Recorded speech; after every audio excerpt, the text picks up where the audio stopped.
Everybody, welcome back to the NC State Insider Podcast. I'm your host and lead beat writer for NC State on SI, Tucker Sennett, joining you here to talk about the full ACC slate for the weekend. And let's just dive in and rip through these real quick and call it a day. But we start on Friday night with that epic showdown between University of Virginia and Florida State in Charlottesville. Virginia gets the massive upset over the Seminoles, 46-38 in overtime.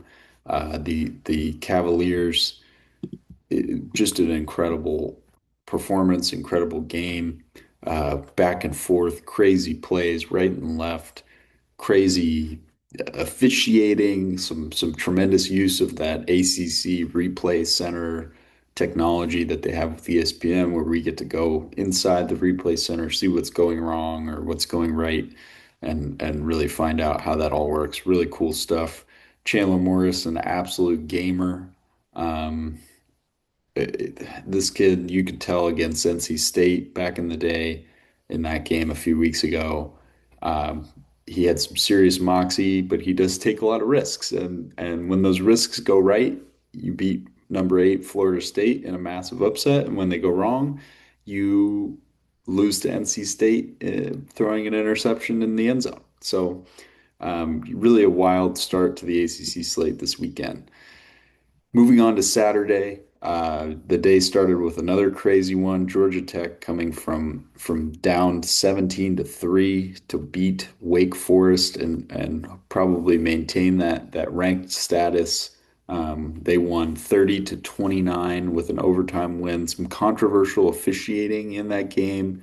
I know Jake Dickert was somewhat upset, and I think the question I walked away with watching some of this game and then, reading a little more about it later on was is Georgia Tech as good as we thought given what's happened with Clemson, or is Wake Forest a little bit better than we thought, or is this what does this game mean for the strength of the conference? It's a really unique with game with the way it went.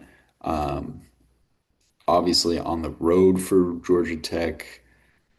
It'll be interesting to see how they move forward with more of a target on their back. They're facing Virginia Tech coming off of their win this week against NC State, which I'll get into a little bit more later, but definitely a team to keep an eye on depending on how strong they are. Duke seems to have found its mojo, becoming that team that a lot of people expected them to be. They just absolutely throttled Syracuse on the road in the JMA Wireless Dome, 38-3. A phenomenal performance by their offense. Mensa with another really solid outing, 22 of 28 with 268 yards and a pair of touchdowns in that game, and just a win that Duke went up there, knew they needed to keep things rolling in the ACC. They're now 2-0 in conference play. So they're looking good in the ACC, and that could help them erase that start with those two losses and sort of bounce back here.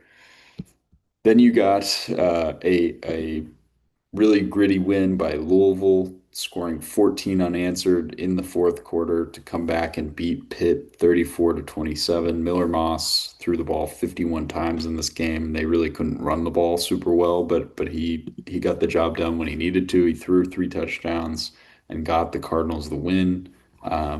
Late there in Pittsburgh on the road, an impressive comeback for the Cards as they open up their ACC conference season with a win. Maybe the most impressive ending to a game or comeback in a game this weekend, the Cal Bears. Jaren Keave Sagapulatele, your favorite freshman, if you're a college football fan, had a brutal outing against San Diego State. And instead of, turtling and having his season fall apart after that rough game, he came out and he threw for 254 yards and two touchdowns and engineered an incredible drive for Cal to take the lead late. Cal's defense stood up, got a big stop. You know, typical Justin Wilcox style games coming down to the wire. Really ugly game throughout, but Cal showed up when they needed to, and that they can sort of wipe away that San Diego State loss and get things rolling here again and have a chance to compete with in the ACC conference because those non-conference losses don't mean anything if they can win games, and Cal's schedule is so easy in the conference moving forward that they could do some serious damage. To finish up the slate, shorter slate this weekend. A few teams didn't play. Stanford hung on to beat San Jose State at home, 30-29. Really, you know, good for that Stanford program to be winning those home games. A lot of people really only thought they would win one or two games this season. They're already at two wins. So, with including that surprise win over Boston College, who have now sunk to 1-3 and 0-2 in ACC play, that's a surprise that I think a lot of people probably didn't expect. Um, so yeah, great development for that Stanford program. I'm sure they're thrilled about getting that win. And then of course Virginia Tech coming into Carter Finley Stadium and beating NC State in front of its home crowd 23-21.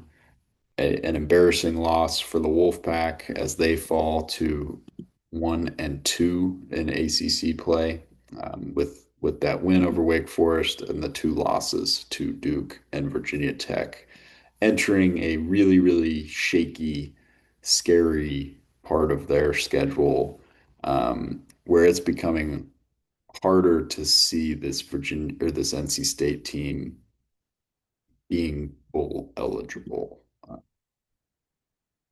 There's probably three wins left on the schedule somewhere, but it's certainly not as clear as it was before. So that's we'll see. But as it stands, the conference is okay in an okay spot here. I think Louisville has yet to prove that it's a real contender with some of these games. They're about to have some serious matchups. Miami seems to be kind of a leg up above everybody else. Florida State now, who knows what's going to happen to their season as they enter a gauntlet here where they have to play Miami, um, and are staring down the pipe at some tough games for sure. But we'll see. That's all I got for this ACC recap. We'll dive more into this throughout the course of the week. But of course, if you want more content, feel free to watch more of these episodes on the sports videos on SI YouTube channel. You can follow my Twitter account at Senate Tucker on X. You can follow the website's Facebook page, the NC State on SI Facebook page for all of our stories and content throughout the year. Thanks for tuning in, and we'll see you next time.